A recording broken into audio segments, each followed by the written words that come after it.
अवसर पर अपने प्रेरणादायी उद्बोधन से हमें कृतार्थ करें।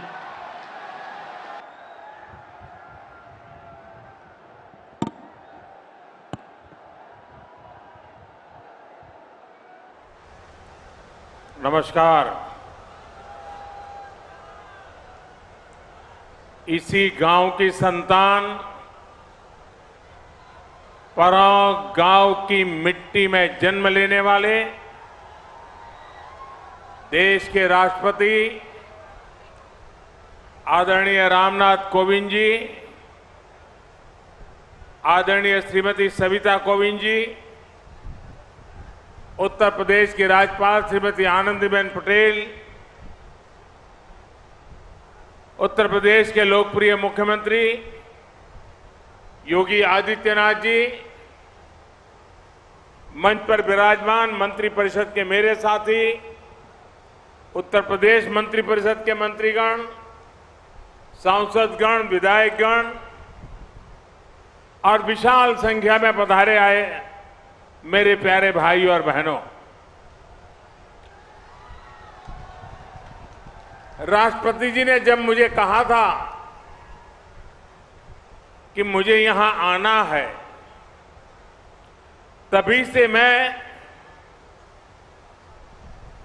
आपके पास आकर के गांव वालों से मिलने का इंतजार कर रहा था।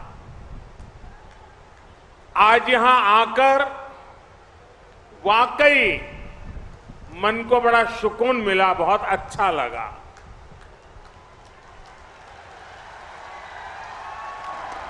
इस गांव ने राष्ट्रपति जी का बचपन भी देखा है और बड़े होने पर उनको हर भारतीय का गौरव बनते भी देखा है। यहां आने से पहले राष्ट्रपति जी ने मुझसे इस गांव से कई यादें साझा की।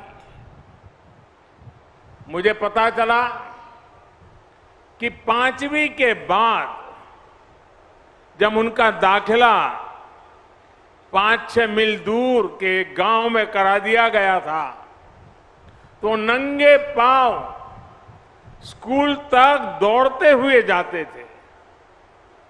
और ये दौड़ सेहत के लिए नहीं होती थी, ये दौड़ इसलिए होती थी कि गर्मी से तपती हुई पगडंडी पर पैर कम झले।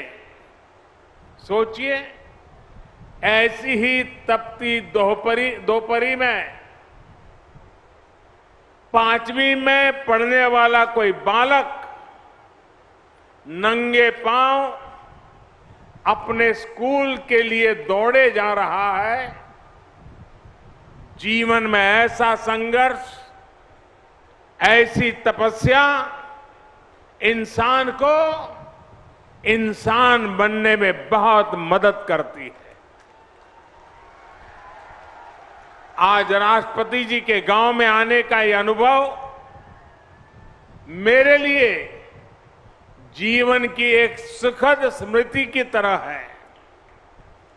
भाइयों और बहनों, जब मैं राष्ट्रपति जी के साथ विभिन्न स्थानों को देख रहा था,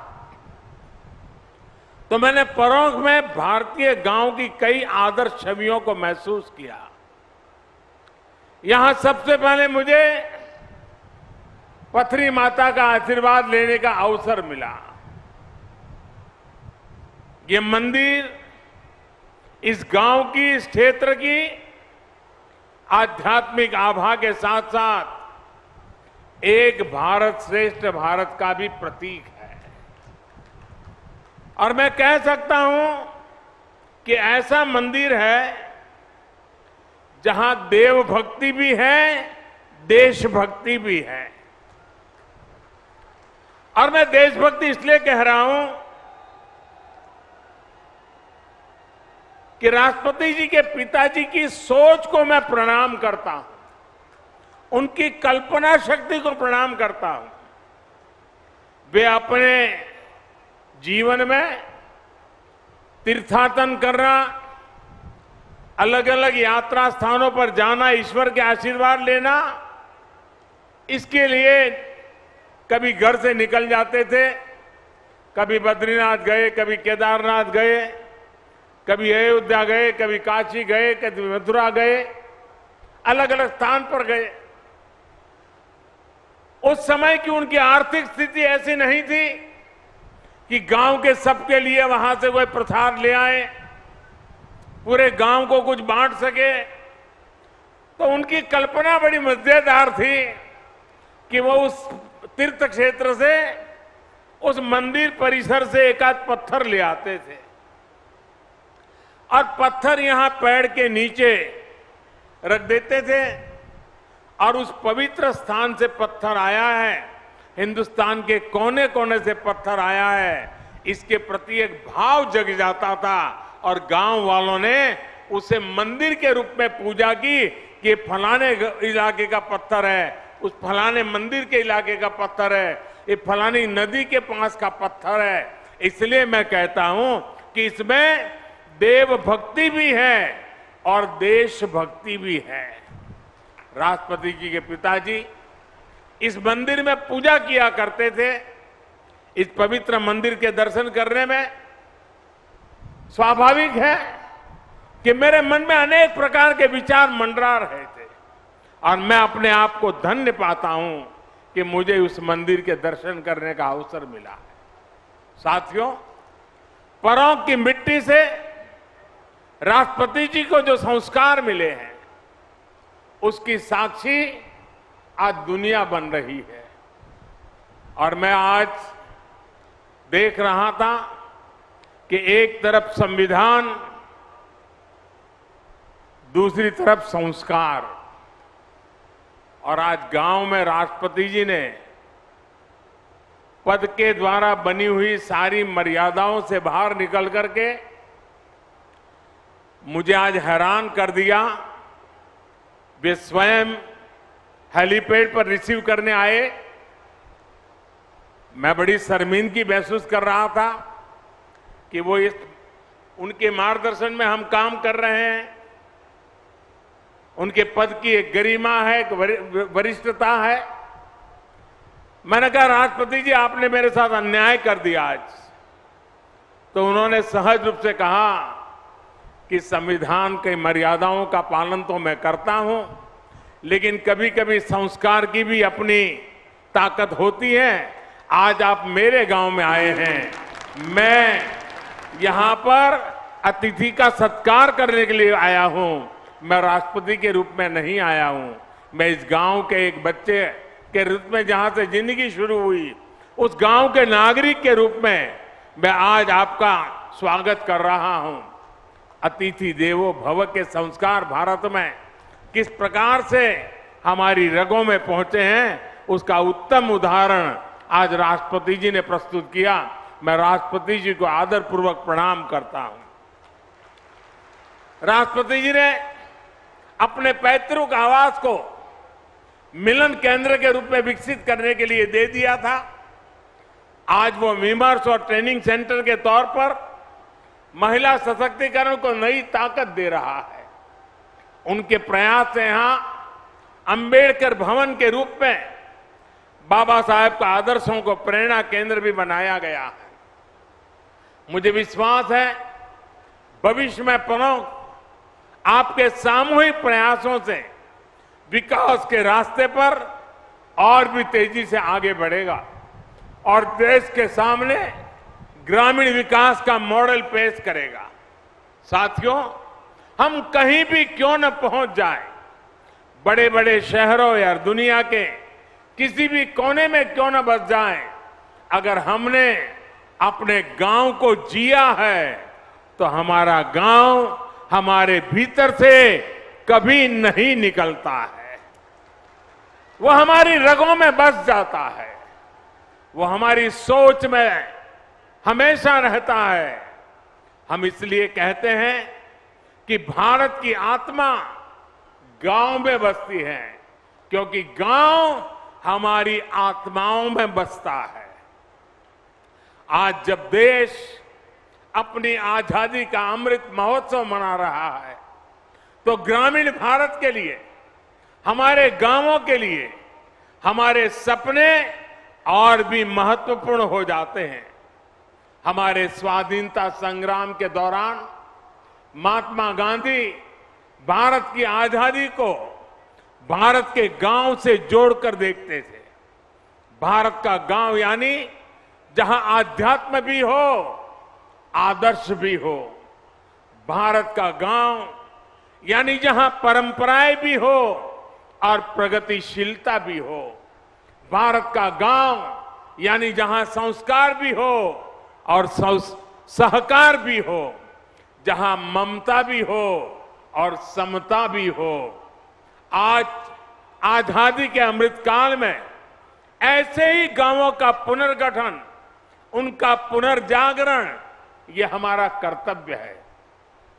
आज इसी संकल्प को लेकर देश गांव, गरीब, कृषि, किसान और पंचायती लोकतंत्र के विभिन्न आयामों में काम कर रहा है। आज भारत के गांव में सबसे तेज गति से सड़कें बन रही हैं। आज भारत के गांवों में तेज गति से ऑप्टिकल फाइबर बिछाया जा रहा है। आज भारत के गांवों में तेज गति से घर बन रहे हैं, एलईडी स्ट्रीट लाइटें लग रही हैं। शहरों के साथ साथ हमारे गांव में भी विकास के हर मार्ग पर कदम से कदम मिलाकर के चले, ये नए भारत की सोच भी है और नए भारत का संकल्प भी है। आप सोचिए, क्या किसी ने कल्पना की थी कि एक दिन खेती से जुड़े मुश्किल से मुश्किल काम अब ड्रोन के जरिए से भी होना शुरू हो जाएगा? लेकिन आज देश इस दिशा में आगे बढ़ रहा है। मुझे बताया गया है कि यहां इस गांव में भी 300 से ज्यादा लोगों को स्वामित्व के तहत घरौनी दी जा चुकी है, प्रॉपर्टी के कागज दिए जा चुके हैं। टेक्नोलॉजी के जरिए कैसे किसान की सुविधा और आमदनी दोनों बढ़े, इस दिशा में तेजी से काम किया जा रहा है। साथियों, हमारे गांवों के पास सबसे ज्यादा सामर्थ्य है, सबसे ज्यादा श्रम शक्ति है और सबसे ज्यादा समर्पण भी है। इसलिए भारत के गांवों का सशक्तिकरण हमारी सरकार की सर्वोच्च प्राथमिकताओं में से एक है। जनधन योजना हो, आवास योजना हो, उज्ज्वला के तहत मिला गैस कनेक्शन हो, हर घर जल अभियान हो, आयुष्मान भारत योजना हो, इन सभी का लाभ करोड़ों गांव वासियों को मिला है। गरीब कल्याण के लिए देश ने जिस गति से काम किया है वो अभूतपूर्व है। अब देश का एक लक्ष्य है हर योजना का 100% लाभ 100% लाभार्थियों तक पहुंचाना, यानी 100% सशक्तिकरण। न कोई भेदभाव, न कोई फर्क, यही तो सामाजिक न्याय है। समरसता और समानता का बाबा साहब का यही वो सपना था जिसे आधार बनाकर उन्होंने हमें हमारा संविधान दिया था। बाबा साहब का वो सपना आज पूरा हो रहा है। देश उस दिशा में आगे बढ़ रहा है। साथियों, आज का ये अवसर एक और बात के लिए बहुत ऐतिहासिक है और ये बात सभी के लिए नोट करने वाली है, क्योंकि ये देश के लोकतंत्र की ताकत, देश के गांव की ताकत को एक साथ दिखाती है। यहां इस मंच पर आदरणीय राष्ट्रपति जी, यूपी की राज्यपाल आनंदीबेन पटेल और मुख्यमंत्री योगी आदित्यनाथ जी उपस्थित हैं। मुझे भी अपने आप सब देशवासियों ने देश की सेवा के लिए इतना बड़ा दायित्व सौंपा है। हम चारों लोग किसी न किसी छोटे गांव या कस्बे से निकलकर यहां तक पहुंचे हैं। मेरा जन्म भी गुजरात के एक छोटे से कस्बे में हुआ था। गांव की संस्कृति, संस्कार और हमारे यहां जुड़े संघर्षों ने हमारे जी से जैसे कितने ही लोगों को तनासा, हमारे संस्कारों को मजबूत किया। यही हमारे लोकतंत्र की ताकत है। भारत में गांव में पैदा हुआ गरीब से गरीब व्यक्ति भी राष्ट्रपति, प्रधानमंत्री, राज्यपाल, मुख्यमंत्री के पद तक पहुंच सकता है। लेकिन भाइयों और बहनों, आज जब हम लोकतंत्र की इस ताकत की चर्चा कर रहे हैं तो हमें इसके सामने खड़ी परिवारवाद जैसी चुनौतियों से भी सावधान रहने की जरूरत है। ये परिवारवाद ही है जो राजनीति ही नहीं बल्कि हर क्षेत्र में प्रतिभाओं का गला घोंटता है, उन्हें आगे बढ़ने से रोकता है। वैसे साथियों, मैं जब परिवारवाद के खिलाफ बात करता हूं तो कुछ लोगों को लगता है कि ये राजनीतिक बयान है। मैं किसी राजनीतिक दल के खिलाफ बात कर रहा हूं, वैसा प्रचार होता है। मैं देख रहा हूं कि जो लोग परिवारवाद की मेरी व्याख्या में सही बैठते हैं वो मुझसे भड़के हुए हैं, गुस्से में हैं। देश के कोने कोने में ये परिवारवादी मेरे खिलाफ अब एकजुट हो रहे हैं। वो इस बात से भी नाराज है कि क्यों देश का युवा परिवारवाद के खिलाफ मोदी की बातों को इतना गंभीरता से ले रहा है। साथियों, मैं इन लोगों को कहना चाहता हूं कि मेरी बात का गलत अर्थ न निकाले। मेरी किसी राजनीतिक दल से या किसी व्यक्ति से कोई व्यक्तिगत नाराजगी नहीं है। मैं तो चाहता हूं कि देश में एक मजबूत विपक्ष हो, लोकतंत्र को समर्पित राजनीतिक पार्टियां हो। मैं तो चाहता हूं कि परिवारवाद के शिकंजे में फंसी पार्टियां खुद को इस बीमारी से मुक्त करें, खुद अपना इलाज करें, तभी भारत का लोकतंत्र मजबूत होगा। देश के युवाओं को राजनीति में आने का ज्यादा से ज्यादा अवसर मिलेगा। खैर, परिवारवादी पार्टियों से मैं कुछ ज्यादा ही उम्मीद कर रहा हूं, इसलिए मैं आपके बीच भी कहूंगा कि हमारी जिम्मेदारी है कि हम देश में परिवारवाद से जैसी बुराइयों को न पनपने दें। गांव के गरीब का बेटा, गांव के गरीब की बेटी भी राष्ट्रपति, प्रधानमंत्री बन सके, इसके लिए परिवारवादी पार्टियों को रोका जाना बहुत जरूरी है। साथियों, राष्ट्रपति जी के इस गांव में आज आकर के मैं उपहार स्वरूप कुछ मांगने आया हूं। मैं कुछ मांगना चाहता हूं। आपको लगेगा एक कैसा प्रधानमंत्री है, हमारे गांव में आया, लाया कुछ नहीं और मांग रहा है हमसे।